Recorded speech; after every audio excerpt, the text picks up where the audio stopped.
Welcome. In this video, we're going to go through some introductory numerical optimization examples. We've already discussed briefly how nonlinear programming, abbreviated NLP here, can be used as a model of engineering design problems.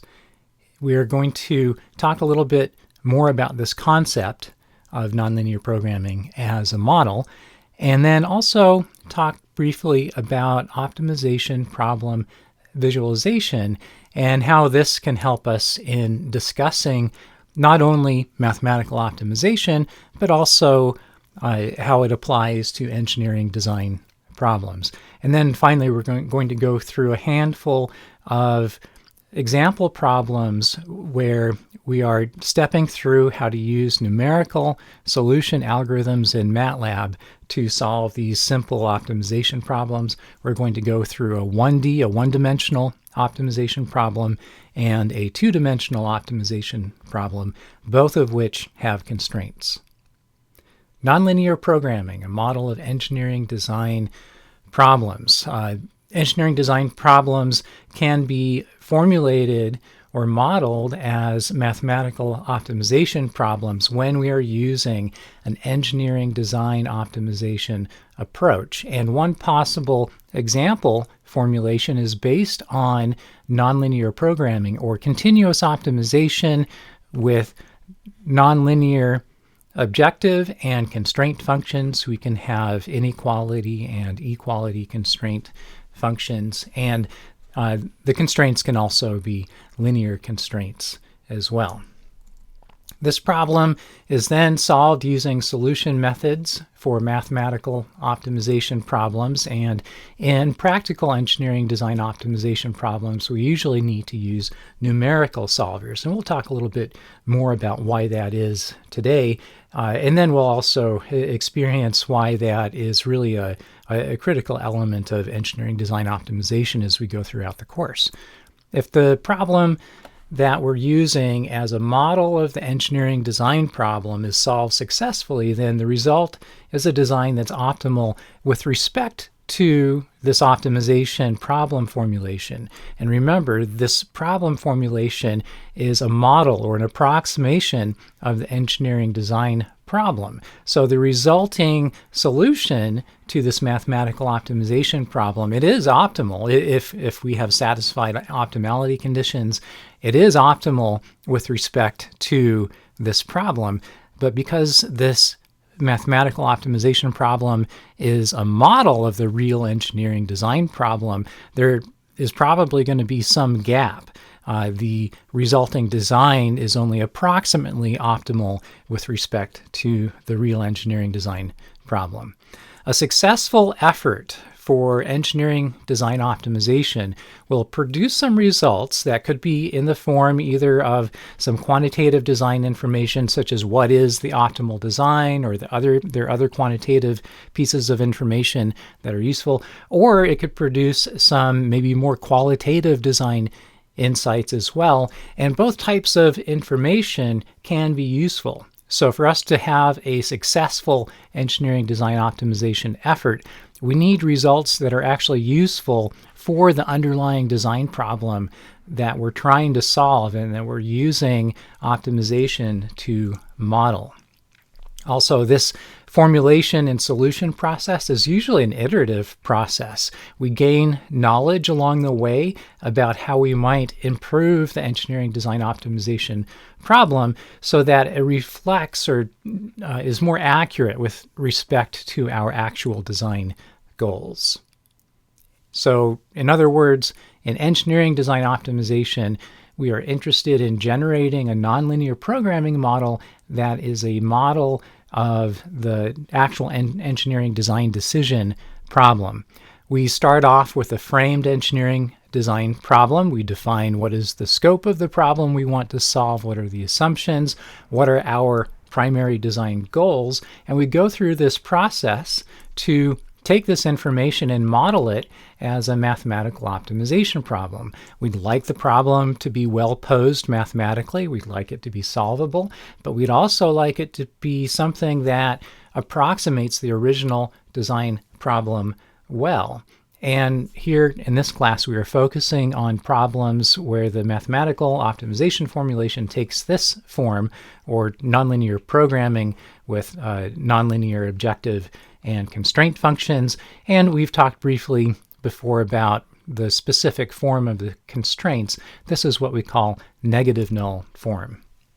Successful EDO problem formulation requires a knowledge of optimization theory and algorithms. We're going to be building this across the course of the entire semester.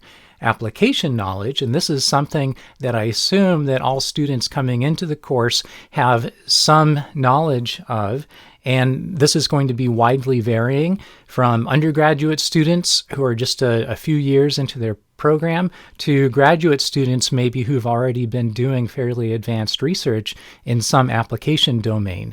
But in any of these cases across this spectrum, you're going to be learning how to take your application knowledge and combine it with this new knowledge of optimization theory and algorithms and some new expertise in design thinking to be successful in formulating engineering design problems and solving them.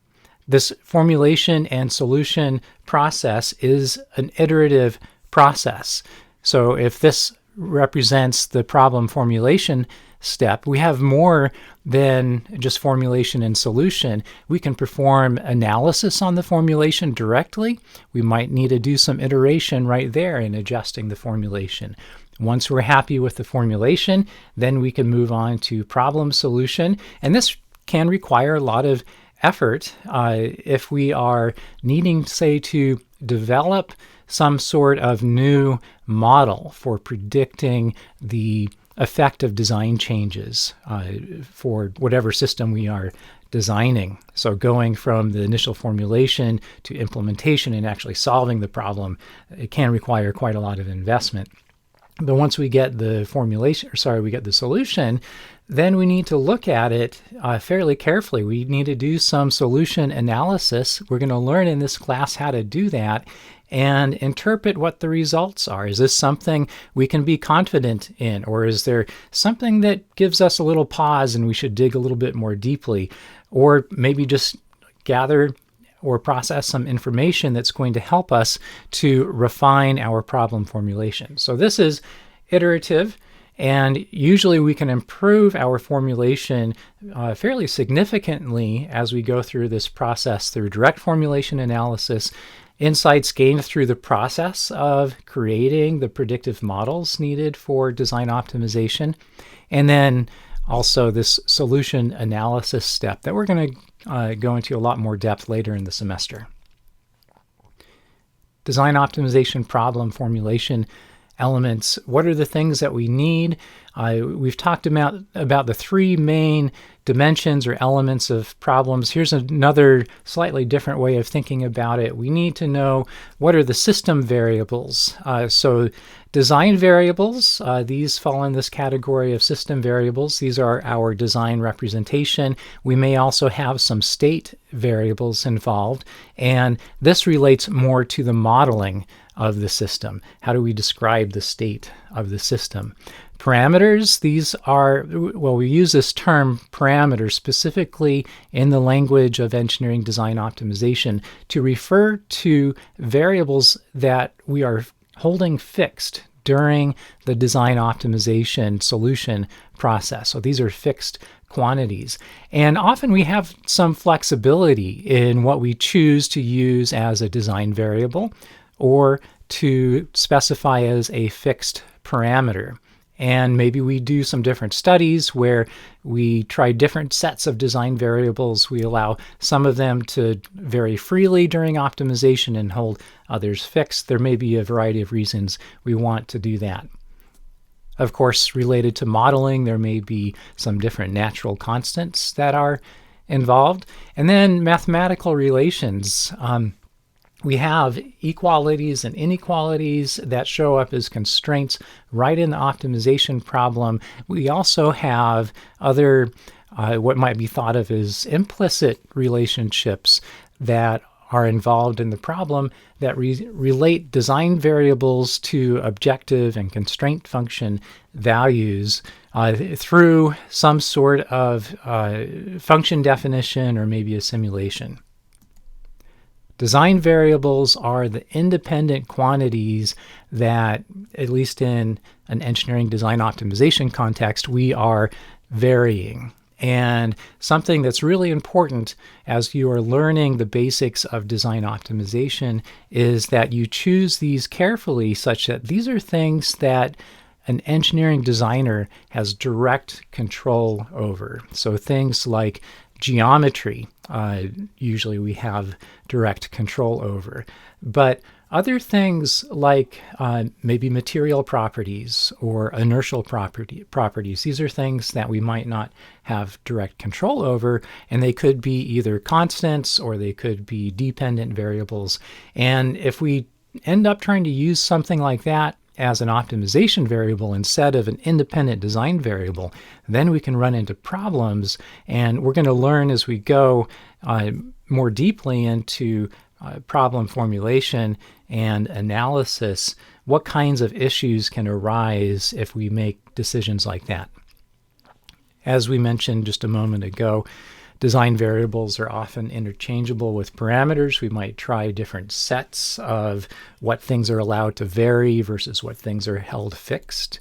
And to completely specify a design, at least the way we're thinking about things in this class, is to assign values to all of the design variables. And here we are representing the design variable set as a vector of continuous real numbers. So this vector is in the set Rn, or n-dimensional real numbers. This vector x is a model of a particular set of design decisions. So here we have n distinct design decisions that we're modeling as a mathematically continuous decision. A design is represented abstractly here by the vector of design variables. Let's review briefly what some of these constraints might look like. Inequality constraints are typically very important in design optimization of physical engineering systems. So for example, if we have an axial stress requirement, the stress with a really simple stress model in some component that's under tension is going to be the tensile force divided by the cross-sectional area, and we have some limit on the allowable stress. But then to work with standard implementation of numerical optimization algorithms and also standard theoretical developments of optimality conditions, we need to put this constraint into what we call negative null form.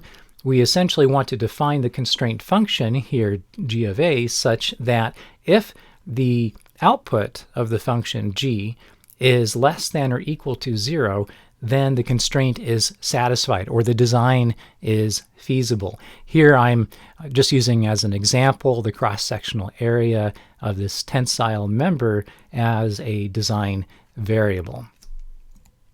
Engineering design constraints are most often inequality constraints. There are specific reasons why we might include equality constraints in an optimization problem, but typically when we are thinking about things like physical failure modes, so like stress or temperature and so on, then these make sense as an inequality constraint. There's some threshold limit, and there's not really any value to be gained from going really far away from the limit. Just as long as we satisfy the limit, then we're good. And that really makes sense to model these failure modes as inequality constraints. Here in this video, we're going to focus on general continuous mathematical optimization problems and solution. We're going to assume that we've already constructed a nonlinear program that is a useful model of an engineering design problem. In other lectures, we're going to go into a lot more depth and provide examples of the process of going from the engineering design problem to the mathematical optimization problem. But here we're just focusing on the mathematical optimization problem. So the examples here are going to involve simple mathematical functions as objectives and constraints. So either linear or nonlinear algebraic expressions will be our functions. And understanding these sorts of abstract mathematical optimization problems are going to help us later on when we start linking it to engineering design. So it's helpful to get a first taste right now to or with respect to understanding how do we solve these numerically. And the examples that we're going to go through today are toy problems. These are really simplified problems, and they don't actually require us to use numerical optimization methods to solve them. We can solve them analytically instead if we wanted to. But actual engineering design optimization problems that model the design of an actual component or system, these are more complicated than the toy problems that we are looking at, and they usually require the use of numerical methods. So even though we don't have to use numerical methods to solve these toy problems, we're using them just as a simple demonstration so that you can get a sense of how to use this process. And so then when we move on to more complicated examples, you've already had this exposure. So for now, we're going to assume that optimization problems have just a single objective function. So minimize x with respect to f of x, where this function f is a scalar valued function.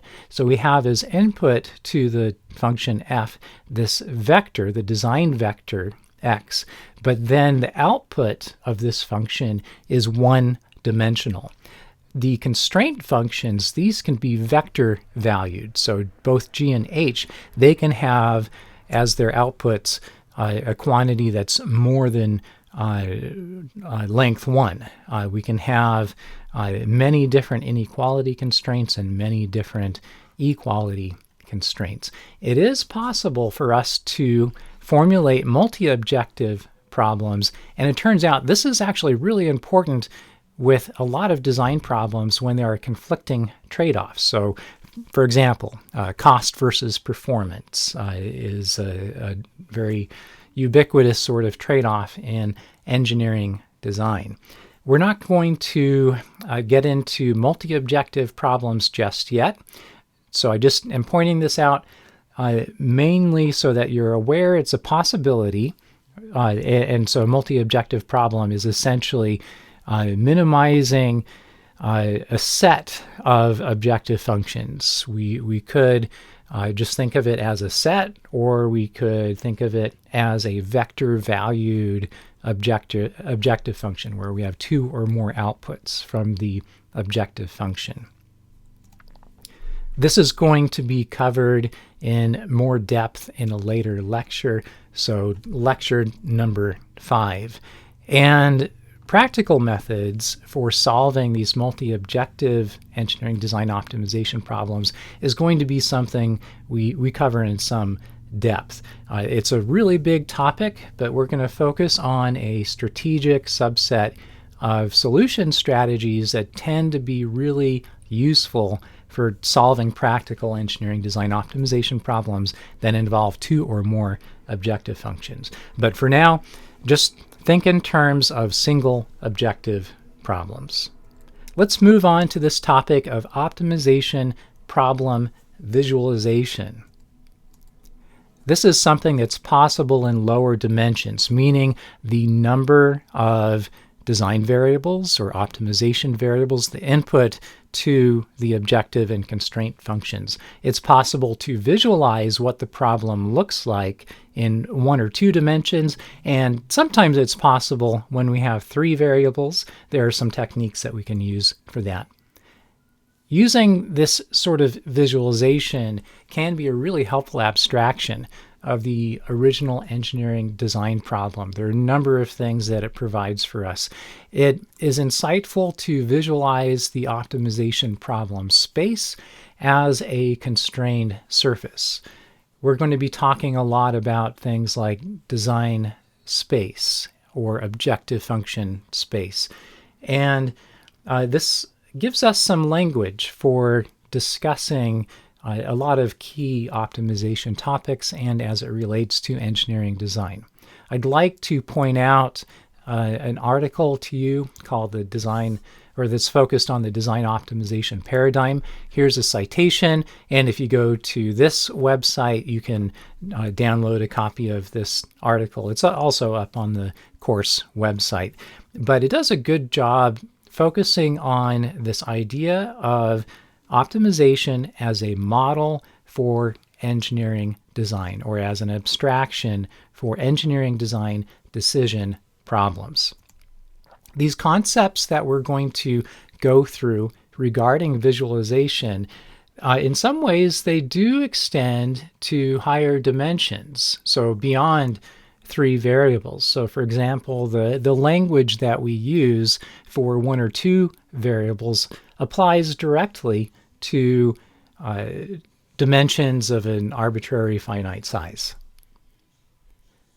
Optimization problem visualization. When we are talking about finding the minimum of a function, that's sort of like finding the bottom of a valley. So suppose we have a function of 2 variables. You can think of it as, say, if we are visualizing the response of this function to changes in these 2 variables, in MATLAB we could plot in a number of different ways the response of the function to these changes. And one way might be to look at a surface plot of some type where we can visualize what the shape of this is, or we could use a contour plot that shows us the level sets, and that's another way of getting qualitative information about the shape of the surface. And looking over here, it looks like the minimum is right about there. Looking at this surface, it looks like the minimum is right about there. And we can think of the optimization solution process as the process of trying to find the minimum of a surface, or the minimum of a valley. And I like to think of it in terms of, if I'm out going on a hike and I want to find either the bottom of a valley or the top of a mountain, I want to find a peak, how do I get to the tallest point, or how do I get to the lowest point? How do we find our way to the lowest spot? Well, we want to go downhill. We want to go downhill until there's no more downhill that exists. But to go downhill, how do we find what direction is downhill? Well, if we're out hiking and we're not vision impaired, we can just look, and if the visibility is good, if there's not a storm or fog that's obscuring our vision, we can just look and see where the downhill direction is. We might have obstacles along the way that constrain the path that we might take, but at least we have this really tremendous amount of information by visualizing and seeing what's in front of us. But vision, it really is expensive. What if we couldn't see? When we think of plotting a whole surface like this, think about what MATLAB has to do to generate the graphics of a surface. It actually has to have a lot of data to do that. You need to have the function value at a really wide range of different input vector values. That requires a lot of computation. And that computation, if these functions are expensive computer simulations, we want to reduce that computation. And so this visualization strategy, it's not the most practical strategy for more realistic engineering design optimizations. So we don't want to do this brute force sampling of the entire space to find where the minimum is. So if we are trying to reduce how many samples of the objective function that we want to compute, then that means we can't have this big picture, this vista of the entire landscape. So we have limited insight into what the shape of this is. So how can we find the lowest spot if we don't have the benefit of vision. Vision is very expensive. One strategy might be, if we're thinking about hiking downhill, is to pay attention to our ankle rotation. If we're standing on the ground and the ground is sloped, we can sense what angle our ankles are rotated at. And by paying attention to that angle of rotation, that will help us determine what direction is downhill. So that's one strategy. And there are mathematical analogies to that we're going to learn about. And then another is, well, maybe it's difficult for us to determine downhill through ankle rotation. Another strategy would be to, well, maybe balance on one foot and touch your other foot, dab your other foot at spots nearby while standing on the other foot. And you're basically taking samples. You're checking to see how the elevation changes in the neighborhood of where you are standing. And so by taking those samples, then you could determine a downhill direction. So optimization without constraints is sort of like this problem where, say if we were free to roam about and move anywhere within this valley, we could then think of this as an analogy of what an unconstrained optimization algorithm is doing. We're trying to figure out how to go downhill, how to find the minimum, but also do it efficiently. Try to minimize the number of steps required to get there. So this is a photo of Meteor Crater in Arizona.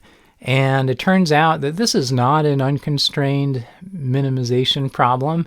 For the general public, there's a fence that goes all the way around. And so you can't actually reach the minimum unless you're the right kind of scientist who has a reason to go down into the crater. And you can see right here, there's a little trail. This is where you can hike down if you have permission to go down and get to the bottom of the crater. I'm not the right kind of scientist, so I've never been able to go down there, unfortunately. But it's an interesting place to visit. Now, let's think about what visualization of a constrained problem might look like. Here we're looking out at this grassy valley, these rolling hills, and maybe we want to find the minimum of this valley. But a nonlinear constraint in a nonlinear program, that's sort of like having a curve or a line that's slicing through the space, sort of like this fence. And we want to be, well, it depends on what we're talking about. If we're talking about an inequality constraint or an equality constraint, if we're talking about an equality constraint, then that means we are constraining ourselves to be on the fence. We must be on this curve or line. And if we are talking about an inequality constraint, that means we are free to move around on one side or the other, depending on which one we're defining as feasible, the feasible side. Then we're free to move around until we hit the fence. We can't cross the fence, though, because of the inequality constraint. We can learn a lot of different things about problem visualization. It helps us get some intuition for mathematical optimization. It provides a conceptual abstraction and language for design optimization. We will use terms, as I mentioned earlier, such as design space, response surfaces, descent, and there are a lot of other terms we're going to be using that connect back to these conceptualizations linked to visualization. It gives us some insight into the nature of a design problem. It also provides language to help us describe the nature of the design problem. So for example, the function surface, is it smooth or non-smooth? If there are any creases or kinks in the surface or discontinuous jumps, then it's going to be a non-smooth surface. In this class, we are focusing on algorithms that accommodate only smooth response surfaces. So non-smooth response surfaces require different types of solution algorithms. We can talk about unimodal versus multimodal. This refers to how many local optima there are. So if you have an undulating surface that has multiple local optima, that's what we would call a multimodal problem. But if there is clearly only a single minimum, that's a unimodal problem. We can talk about interior versus boundary optima. Interior would be a minimum that is not bumping up against any constraints. So in the fence visualization, that would be sort of like coming to a natural minimum that's completely on one side of the fence or the other, as opposed to the fence actually influencing where the lowest feasible point is. It helps us give a sense of what we call problem conditioning. We're going to go through this in this lecture some, talking about things related to problem condition, or in lecture 2, the later sub-lectures. But then we're going to go through this in a lot more depth in the second half of class. We can also talk about things like monotonicity and well-boundedness when we have problem visualization as a tool to help us. Monotonicity is one of the formulation analysis tools that we can use to help make sure our problems are well posed. And this and other tools can help us ask this question, are we missing any constraints? But having this language to talk about the design space and to conceptualize constraints or cases where there might not be a minimum, or it might not be a bound to the problem, then those are things that are helped by these analogies. Let's talk about problem visualization versus numerical optimization. Visualization requires an exhaustive enumeration of design alternatives. So thinking back to the example of visualizing this valley or visualizing a surface, maybe we're doing a surface plot in MATLAB, we have to enumerate through many, many points and do many function evaluations. That's really expensive. That may be fine if our goal is visualization, but if we're trying to find the best design possible, we'd like to usually try to find it as efficiently as possible. So if we don't need visualization as our end objective, well, let's see if we can figure out ways of finding the best solution without testing all of them. Some kind of design of experiments or sampling, it turns out, is actually really common in industry, especially cases where engineers are using some kind of simulation to predict the behavior of a system, and they do some type of parametric studies, parametric sweeps, and these can be really useful. And especially if the number of design variables or the number of parameters that you are sweeping through is relatively small, then this could be fine. But if you have a higher dimension problem, it's not going to be practical to use this sort of design of experiments or sampling sort of strategy. This is, again, kind of a brute force approach, but it's really common. There are a lot of problems in practical cases in industry where we only have a handful of variables that we need to sweep through. We don't, well, maybe we have some non-obvious solution. It's just not available through intuition to solve the problem, and so we need to do a systematic study through the space. And if we only have 2 or 3 design variables, then that's great. That works very well. But with numerical optimization, this can be really useful in cases that are more complex than would be appropriate for a systematic sampling strategy.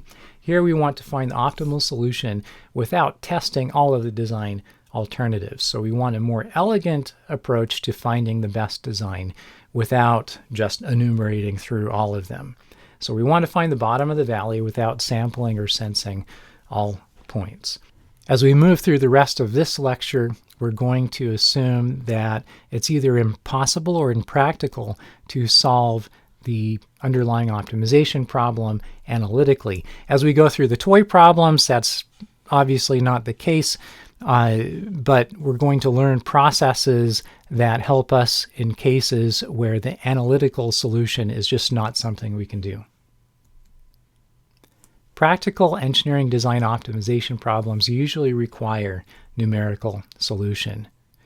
And this fact motivates developing a deep understanding of important optimization algorithms. When we talk about analytical solution, it usually, at least in the case of continuous optimization, requires explicit derivation of gradients or derivatives. And we are going to learn how to use gradients to solve optimization problems analytically along the way. This is going to help us to learn the numerical methods in a little bit more depth. In practical engineering design optimization problems, we often have some kind of numerical simulation that's used for computing objective and constraint functions. And in a lot of those cases, the exact gradients may not be accessible, and if we can't get access to those, then we're not going to be able to solve these problems in an analytical way. There is a lot more richness to this issue than I'm describing very briefly right now. There are ways of getting sensitivities or derivatives with respect to simulations, but that is an advanced topic. Brute force enumeration, or similarly visualization, is impractical for engineering design optimization problems of any kind of significant complexity. And because analytical solution is impractical, and here we're wanting to solve optimization problems of more significant complexity, then this motivates using numerical optimization. This opens the door to solving practical design optimization problems with non-trivial complexity and that have a reasonable, and do it in a way that requires a reasonable computational expense. Whereas something like brute force enumeration, that's not a reasonable computational expense. Here in this video, we're going to provide you with the first exposure with how to solve this flavor of problem. And we're starting out with some very simple, low-dimension illustrative examples, one in one dimension and another in 2 dimensions, or one optimization variable and 2 optimization variables. Let's talk some about the general nature of using numerical optimization methods for solving continuous optimization problems. Success in using engineering design optimization requires a solid understanding of the mathematical optimization problem formulation and the solution methods, in addition, of course, to engineering expertise. We're going to look at a few simple mathematical optimization problems. We're going to get a feel for their formulation and numerical solution. Keep in mind that a mathematical optimization problem is not an engineering design optimization problem unless it models an engineering design problem. So, for example, we've talked about this example helical compression spring problem where we are trying to find the optimal geometric specification for this spring, trying to minimize mass, subject to a range of physical failure mode and packaging and other constraints. And this example, just for reference, this is something that we covered in lecture 2.1. You can access the MATLAB code. You can see a very brief summary video, and you can also go through a very detailed video that describes how this problem is set up and how it can be solved. Simple analytical models are often used for introducing mathematical optimization concepts. And when we're talking about engineering design optimization, though, this can possibly be problematic, where if we spend too much time on the simple mathematical example problems, we get a bit too far away from what a real engineering design optimization problem is. There are some unique properties that relate to this connection to design decisions for physical systems. So we're going to use these simple problems here and maybe occasionally throughout the semester. But I really want to emphasize that a core outcome of this course needs to be understanding the unique challenges that are associated with using optimization for supporting design decisions for physical systems. So these problems, the simple problems, are not design optimization problems, but they usually have a form that's similar to design optimization problems. And there are a lot of textbooks where you will find that the majority of the examples in the textbook are actually simple mathematical examples. So when I say simple, I mean just algebraic or some other expression where we can derive the derivatives or gradients fairly easily, but it does not actually represent some kind of physical phenomenon. It's just a mathematical expression. We can plot a response surface, but it does not correspond to something physical. And so there are some significant issues with spending too much time on these simpler analytic problems. Here's the first example we're going to go through. We're going to minimize this nonlinear objective function, f of x, with respect to x subject to a single constraint, g of x. Now, here, this objective function, it's a function of one variable, single variable, x. And here, because of this squared term, this is a quadratic objective function, so it's a simple nonlinear objective function.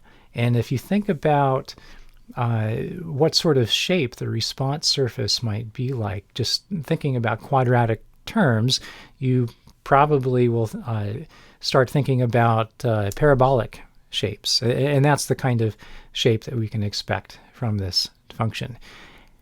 If we have a look at this constraint, it's actually really a very simple linear constraint. It's put into negative null form, but we can rearrange this algebraically to understand what it is. It constrains that x must be greater than or equal to 2. So if we add x to both sides of this inequality, that's what the result is. So if x must be greater than or equal to 2, that's a simple bound constraint. And that's really the simplest type of constraint that we can formulate. But the way I've expressed the constraint function here, this could be a very general constraint. It could be a more complicated linear constraint, or it could be a nonlinear constraint. So what does this optimization problem look like? We're going to have some type of parabolic response here for the objective function. And if we did not have a constraint, then we would just be looking for the minimum of that parabola. But we also have this bound. We have to stay to one side or the other of x equals 2. And we don't know necessarily ahead of time which side the minimum is going to be on, the unconstrained minimum. But we need to see, well, if we combine the objective function with this bound constraint, what is the minimum feasible value? The value of x that minimizes the objective function while satisfying this inequality constraint. We're going to do some visualization to see what this problem looks like. I'm going to go through a short video. You can actually access this video through YouTube. It's not narrated, but we're going to step through this example using MATLAB. How do we implement it? So here we are at the MATLAB command line. First step, we're going to create an anonymous function. And in this example, we're just doing this on the command line. We're not creating separate function files. It's simple enough that we can do that just directly in the command line. Here's the result of the whos command. That's something that's good to know about. Here we're going to test the function. So the function value at 0 is 2, at 5 it's 32. Here we're going to use the fplot command. We get these helps showing up. So we've already defined f. We're going to define the range over which we want to plot. And there we go. There's figure 1. And we can see where the unconstrained minimum is. Now I'm typing the hold on command. And then I'm going to use plot to add more elements to this visualization. I typed help plot so that we can learn about the syntax. I'm going to plot the variable bound. So we have to make sure x stays greater than 2, greater than or equal to 2. And here I'm just going to be plotting a vertical line, and I'm going to change the line width. I'm going to make it a little bit thicker. And this will help us to better see where that bound is. So let's bring the figure window back up. So this vertical line that shows up, we need to stay on the right-hand side of that. So there's the feasible side on the right-hand side. The infeasible side is on the left-hand side. We can see that if we want to stay on the right-hand side of this bound, and we're trying to minimize this function, we can go downhill, but then we are constrained by this bound. That's as far as we can go. We can see that the constrained minimum is at x equals 2. The unconstrained minimum over here, we can't get there because that's infeasible. It's on the left-hand side of this bound. We have to stay on the right-hand side or the feasible side. Here, let's use the optimization algorithm fmin_con. We can use the help command to learn about the syntax and how to use it. It describes the problem we can solve, all the different types of constraints we can include, linear, nonlinear, bound constraints. We need to use this because this is a bound constrained problem. We cannot use fmin_unc because this problem has bound constraints, and fmin_unc cannot even handle bound constraints. So I'm using the syntax specified in the documentation. We're going to request that it provide us with the optimal value of x and the optimal value of f, the objective function. We specify f, the starting point, and then we have no linear, well, we do have linear constraints, but I'm showing here how to specify bound constraints. So 2 and infinity, that's the lower bound and upper bound, and then we can use optimset to set our algorithm options. And here we can see that it solved the problem really rapidly. We found a local minimum that satisfies the constraints. We also get this suggestion of a specific algorithm to use instead. Well, how do we do that? We can change the algorithm that fmin_con uses by using this algorithm keyword. And then here we're going to specify SQP. So there we solve it. We again find the same solution. In some cases, using the recommended algorithm could improve the computational efficiency or the precision. Let's have a look at this two-dimensional optimization example now. Instead of a function of one variable, it's a function of two variables, x1 and x2, and that is reflected here in the set of optimization variables. This again is a nonlinear objective function. It is going to look parabolic in shape. It's a quadratic objective function.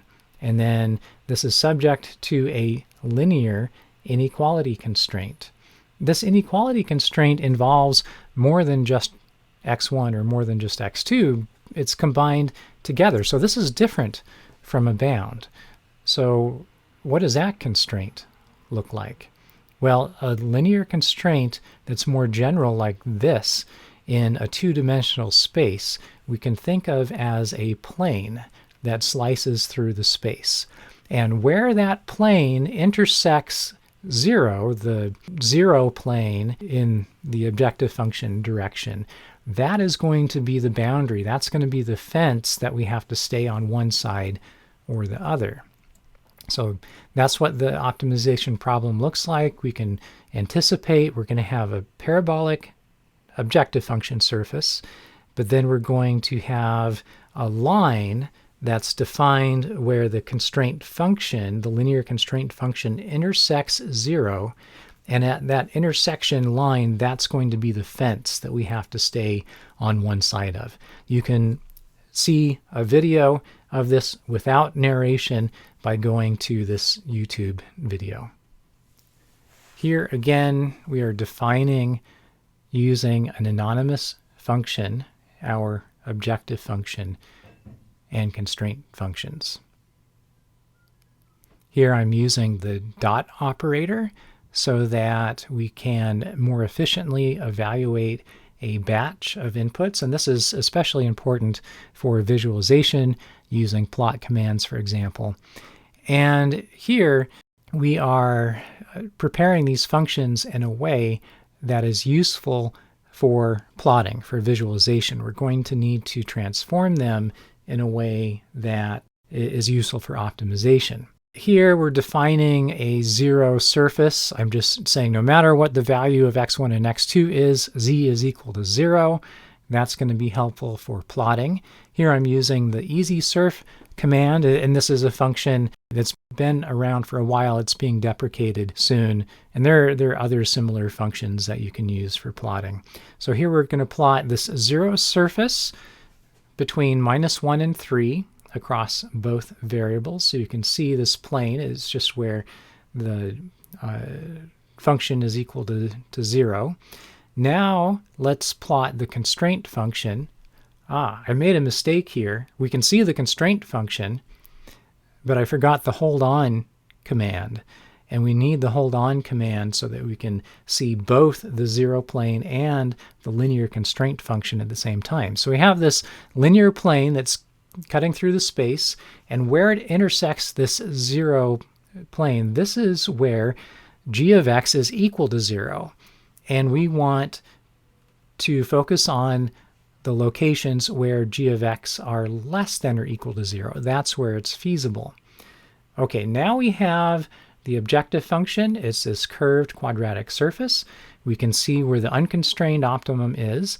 But if we have a look at the constraint function, the surface, the constraint function is negative to the right of that intersection. That's where the feasible domain is. So the unconstrained optimum is in the infeasible domain. Let's visualize this in a slightly different way. We're going to use the easy contour command to show the level sets of the objective function.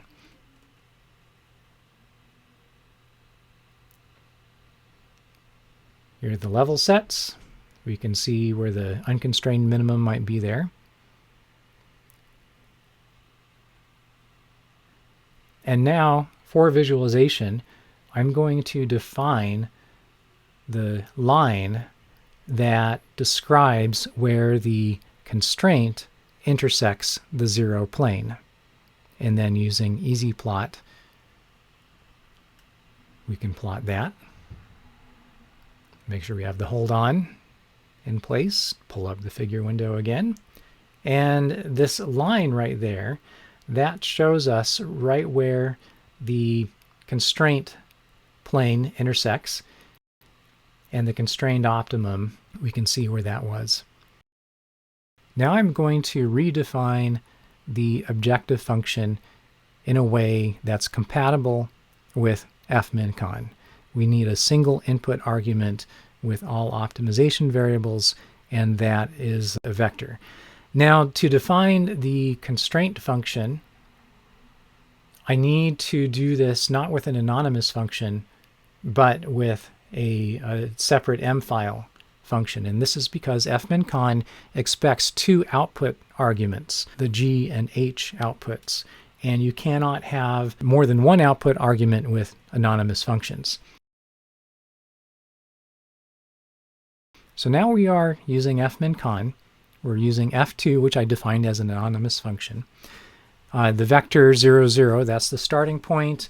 Here I'm using these blank elements, so no linear constraints, no bounds. We actually have a linear constraint. We could reformulate this using the A and B matrices, but here I'm going to treat it as a nonlinear constraint. It's not going to be as efficient as it would be if we instead used the A and B matrices in the earlier input arguments for f-min con. So here we found a local minimum, we found the optimal solution. We can plot that, just make sure it makes sense.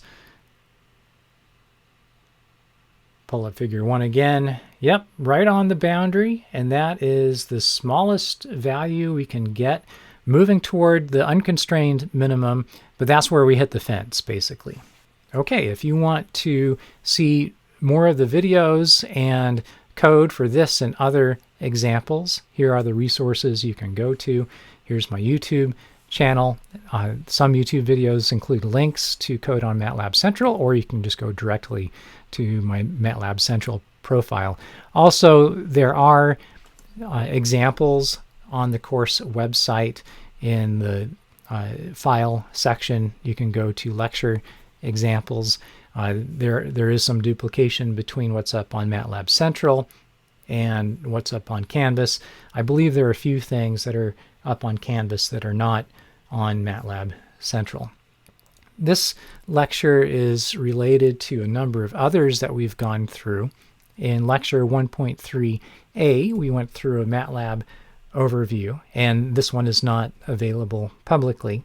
Also in lecture 1.4, we went through algorithmic thinking, and we actually used a numerical optimization algorithm based on this concept of bisection to illustrate the concept of algorithmic thinking. And that's where you saw the first numerical optimization example. And then in the synchronous lecture 2.1, here we went through a demonstration of using a numerical solution algorithm in MATLAB to solve a simple geometric design optimization problem. So I hope these simple examples are helpful in getting you ramped up. And then very soon, I hope we can get to the point where you can very comfortably use tools such as these optimization algorithms in MATLAB to solve actual engineering design optimization problems. And with that, we're going to end this video. Thank you.